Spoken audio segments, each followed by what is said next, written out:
जय हिंद। देखिए 15 जनवरी 2023 को नेपाल में येती एयरलाइन का विमान क्रैश कर गया। अब उस समय हमको कुछ ज्यादा बताने के लिए था नहीं, क्योंकि वो विमान क्यों क्रैश किया अब वो उसका कोई डिटेल था नहीं यहाँ पे।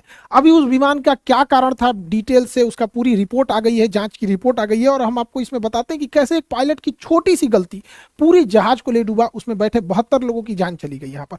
तो पूरी रिपोर्ट आ गई है, उस पूरी रिपोर्ट में आपको समझाते हैं कि आखिर उस दिन क्या हुआ था येती एयरलाइन के साथ, और केवल लैंडिंग के 15 सेकंड पहले कैसे विमान दुर्घटनाग्रस्त हो गया। देखिए येती एयरलाइन का विमान जब दुर्घटनाग्रस्त हुआ तो उसके ब्लैक बॉक्स को भेज दिया गया डिकोड करने के लिए, ताकि उसमें समझा जा सके कि क्या था। शुरुआत में ब्लैक बॉक्स ब्लैक थे, लेकिन बाद में इसे ऑरेंज किया गया ताकि इसे दिखने में ईजी हो सके, तब से इसका नाम ब्लैक बॉक्स ही है। ब्लैक बॉक्स का दो हिस्सा होता है, एक को बोलते हैं फ्लाइट डेटा रिकॉर्डर। तो ये फ्लाइट डेटा रिकॉर्डर फ्लाइट की ऊंचाई, स्पीड, एयर प्रेशर, फ्यूल कितना था, इंजन कितने परसेंट पे था, यानी जितनी डेटा वाली चीजें होती हैं, जो मशीनरी चीजें होती हैं, उन सबका रिकॉर्ड रखता है फ्लाइट डेटा रिकॉर्डर। और एक होता है cockpit voice recorder. Cockpit voice recorder जो होता है सीवीआर, दोनों पायलट क्या बात कर रहे हैं, एक दूसरे को क्या ऑर्डर दिए, ये दोनों को रिकॉर्ड किया जाता है। ये दोनों को इसलिए है कि मान के चलिए पायलट ने कहा कि इंजन एक मतलब इंजन का पावर बढ़ाओ, इसने कह दिया हम बढ़ा दिए और उसने बढ़ाया ही नहीं, तो कैसे पता चलेगा कि किस पायलट की गलती है। तो यहां तो रिकॉर्ड हो जाएगा कि कैप्टन ने जूनियर से कहा कि पावर बढ़ाओ, और उसने बढ़ाया या नहीं बढ़ाया वो फ्लाइट डेटा रिकॉर्डर में पूरी रहेगी। तो मशीनरीज की जानकारी इसमें और क्या बात कर रहा है इसकी, जब इन दोनों को मैच किया गया तब पता चला कि कितनी एक छोटी सी लापरवाही ने कैसे इसकी जान ले लिया। देखिए एक बार इसकी ब्रीफिंग समझते हैं। नेपाल में जो नेपाल का शहर काठमांडू, काठमांडू नेपाल की राजधानी है। तो काठमांडू नेपाल से पोखरा जा रहा था ये जहाज। पोखरा एक पर्यटक जगह है नेपाल का, काठमांडू के बाद काफी फेमस जगह है। ये पोखरा एयरपोर्ट में इतने लोग जा रहे थे पैसेंजर, ताकि उसके नया पुराने एयरपोर्ट की जगह पे अब नया एयरपोर्ट बनाया गया था। 15 दिन हुआ था इस एयरपोर्ट के उद्घाटन, यानी 1 जनवरी 2023 को ही इस एयरपोर्ट का उद्घाटन हुआ था, पोखरा इंटरनेशनल एयरपोर्ट का। 15 जनवरी को यह घटना हो गई। काठमांडू से पोखरा जा रहा यह विमान महज 146 किलोमीटर की दूरी जाना था, जिसे लगभग 35 मिनट में वो ट्रेवल कर लेता। अब ये डिपेंड करता है हवाओं का डायरेक्शन किधर है। कभी हवाओं के डायरेक्शन सेम डायरेक्शन में हो जाता है तो थोड़ा दिक्कत नहीं होती है, मौसम खराब रहता है तो टाइम भी लग जाती है। ये 10:33 पर उड़ान भरता है काठमांडू से, और 10:57 पे पोखरा पहुंच जाता है। 15 सेकंड और ये रुक जाता तो जहाज लैंड कर जाता। 10 से 15 सेकंड में ही जहाज लैंड कर जाता, लेकिन अंतिम वहीं पे दुर्घटना हो गया। दुनिया में जितने जहाज क्रैश किए ना, उसका 90% जहाज लैंडिंग के टाइम पे ही क्रैश किया। सबसे टॉप प्रोसीजर होता है लैंडिंग का। उस जहाज में 68 पैसेंजर थे, 4 क्रू मेंबर थे, यानी लगभग 72 लोग थे। इसमें 5 भारतीय भी थे, 72 में ही 5 थे। इसमें से किसी को नहीं बचाया जा सका, और येती एयरलाइन का फ्लाइट 691 क्रैश कर गया। अब इसको डिटेल से समझते हैं कि क्रैश कैसे किया गया। तो देखिए किसी भी जहाज में 2 पायलट होते हैं, सीनियर को कहते हैं कैप्टन, जूनियर को कहते हैं फर्स्ट ऑफिसर। कैप्टन के लिए CAPT लिखा रहता है कैप्टन के लिए, और इस फर्स्ट ऑफिसर के लिए F.O लिखता है। यहाँ पे ये फर्स्ट ऑफिसर हो गए। कैप्टन में 4 स्ट्रिप्स होते हैं हाथ पे, और फर्स्ट ऑफिसर के 3 होते हैं। यहाँ पे कंधे पे भी कैप्टन के 4 स्ट्रिप्स लगी होते हैं, और फर्स्ट ऑफिसर के 3 होते हैं। समझ आ गया कि नहीं आ गया। तो ये कैप्टन का फर्क होता है। यहाँ पे कैप्टन जो होता है लेफ्ट साइड में बैठता है, और फर्स्ट ऑफिसर राइट साइड में बैठता है जहाज में। यहाँ पे इस जहाज को उड़ा रहे थे कैप्टन कमल उड़ा रहे थे, और फर्स्ट ऑफिसर जो थी वो अंजू थी। ये इनका बतौर फर्स्ट ऑफिसर इनकी लास्ट फ्लाइट थी। अगर ये जहाज लैंड कर जाता तो इनका प्रमोशन देके ये भी कैप्टन बन जाती और 3 की जगह 4 स्टिप लग जाते। लेकिन इनका दुर्भाग्य था जो इनकी लैंडिंग नहीं हो पाई। इनके पति की भी येती एयरलाइंस में 2006 में विमान दुर्घटना में मृत्यु हो गई थी। तो काफी दुखद रहा इनके साथ, ये विमान में जो भी बैठे थे। अब इन दोनों पायलट के सूझबूझ से ही जहाज को पूरी तरह से उड़ाया जाता है, क्योंकि जहाज में इतने इंस्ट्रूमेंट होते हैं कि सामने भी देखना है, इंस्ट्रूमेंट्स को भी देखना है, प्रोसीजर भी फॉलो करना है, तो एक आदमी से नहीं हो पाता है। इसलिए उसमें 2 पायलट होते हैं, एक कमांड देता है, दूसरा उसको फॉलो कर देता है। तो यही हो रहा था यहाँ पे। चेक प्रोसीजर बहुत जरूरी होता है, चेक लिस्ट फॉलो करना होता है। जब जहाज लैंडिंग के लिए आती है तो कैप्टन जो होता है वो सीधे लाइन अप कर लेता है, फर्स्ट ऑफिसर को वो अपना ऑर्डर करते रहता है कि इंजन पावर को घटाना है। तो यह इसका एक विमान में चेकलिस्ट प्रोसीजर है।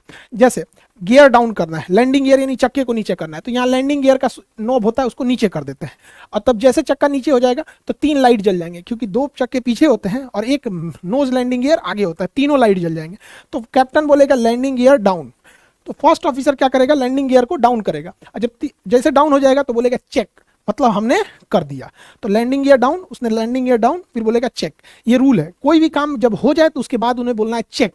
और जब ATC से बात करते हैं, एयर ट्रैफिक कंट्रोलर से, तो हाँ बोलना है तो हाँ नहीं बोलते हैं, रॉजर बोलते हैं, या कॉपी। जैसे बोलना है कि राइट टर्न, कहेगा रॉजर, मतलब समझ गए कि राइट मुड़ना है, या कॉपी।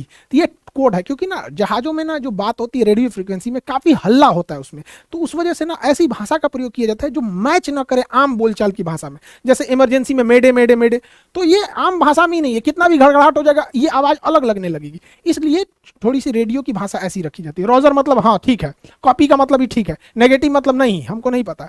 उसी तरह चेक मतलब हाँ जो तुमने बोला हमने कर दिया उसको। तो उसने बोला landing gear, altitude 500 feet, captain ने बोला कि इसके काम करो जहाज की एल्टीट्यूड को, ऊंचाई को 500 फीट करो, तो उसने 500 फीट भर दिया, उसके बोल दिया चेक, मतलब हमने कर दिया। दूसरा इंजन पावर 25%, जब जहाज लैंड करती है तो आइडियल पे करके 25% की इंजन पावर पे उसे लैंड कराया जाता है, तो ज़्यादा थ्रस्ट की जरूरत नहीं है। तो इंजन जब 25% पे हो गया तो फर्स्ट ऑफिसर ने बोला चेक, मतलब हो गया। यही गलती हुई चौथे यहाँ प्रोसीजर में, चौथे में क्या दिक्कत हुआ, कैप्टन ने बोला फ्लैप 30 डिग्री, फ्लैप्स होता है विंग्स का निचला भाग, अभी आगे समझाएंगे वीडियो में भी दिखाएंगे, उसको 30 डिग्री पे घुमा दो। इसने बोला चेक, मतलब हमने घुमा दिया, लेकिन जब कॉकपिट वॉइस रिकॉर्डर और फ्लाइट डेटा रिकॉर्डर यानी ब्लैक बॉक्स में पता चला, तो पता चला कि बोला गया कि फ्लैप 30 डिग्री करना है, और को पायलट ने भी कह दिया कि चेक, लेकिन उसने 30 डिग्री किया नहीं था।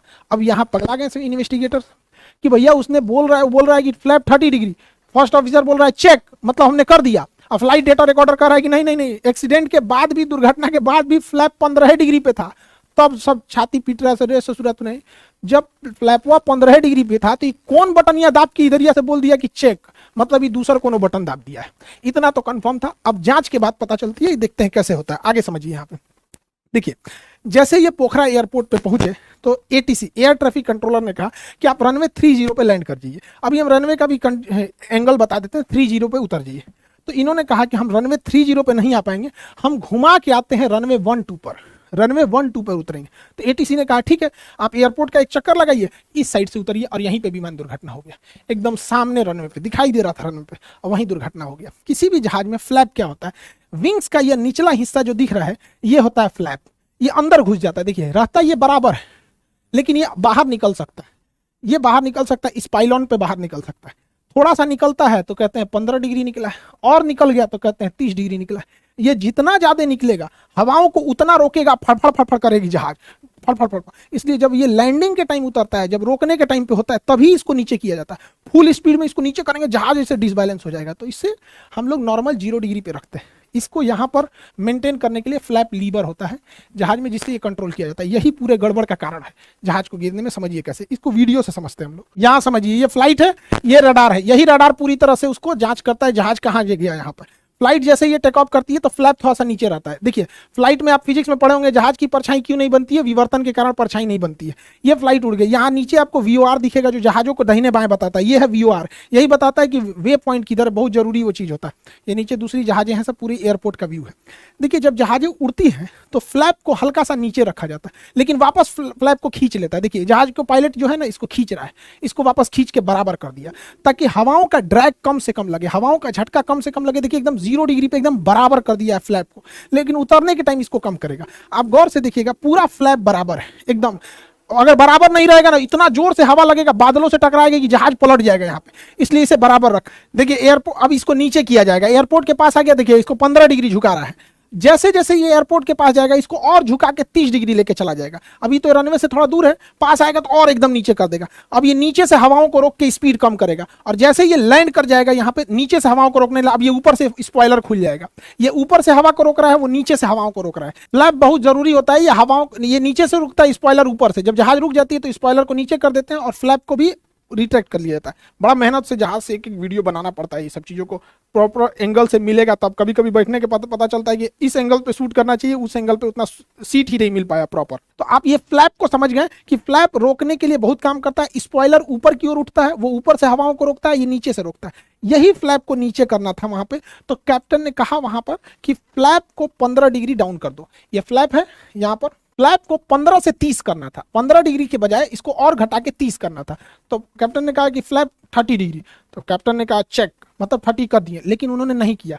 उसको कैप करना चाहिए फ्लैप को नीचे, उसने कर दिया कंडीशन लेबर को नीचे, हो गया यहीं पे गड़बड़। उसने बोला चेक, मतलब हमने कर दिया, इस नॉब को नीचे करने के बजाय इस नॉब को नीचे कर दिया गया यहाँ पे, और ये हो गया गड़बड़। ये था condition lever. Condition lever fuel supply करता है, और जैसे ही इसको नीचे किया गया, इसका फ्यूल सप्लाई बंद हो गया। और उड़ते जहाज में अगर फ्यूल सप्लाई बंद हो जाएगा तो क्या होगा, ये थ्रोटल है, ये स्पीड को बढ़ाता है, उसके इंजन पावर को बढ़ाता है यहाँ पे।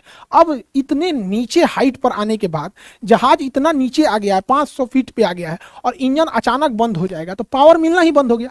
और कैप्टन ने पहले ही लैंडिंग की तैयारी करने के टाइम पे इंजन के पावर को 25% कर दिया था। अब वो पावर हो गया 25% से 0%। अब वो डिसबैलेंस होने लगा। पायलट को समझ में नहीं आ रहा है कि हो क्यों रहा है। पायलट अपना पूरा दिमाग लगा रहा है। उसने जो कंडीशन लीवर तो हो गया जीरो, फ्यूल सप्लाई हो गया बंद। अब उसने क्या किया, थ्रोटल को बढ़ा दिया। थ्रोटल पावर दे रहा है इंजन में भयानक पूरा। अरे भैया, इंजन में फ्यूल नहीं आ रहा है, आपके पावर देने से क्या हो जाएगा, जहाज की पूरा डिसबैलेंस हो गया। जहाज जब इंजन का पावर नहीं मिल पाता है, इंजन काम करना छोड़ देता है, उस कंडीशन को कहते हैं स्टॉल।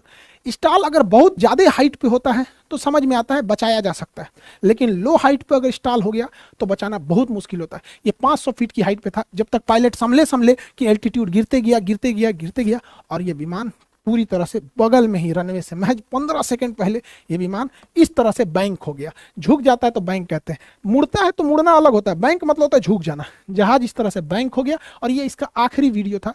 एक लाइव भी वीडियो इसके चलाया जा रहा था, बहुत दुखद वीडियो, जिसके बाद ये दुर्घटनाग्रस्त हो गया और प्लेन में आग लग गई।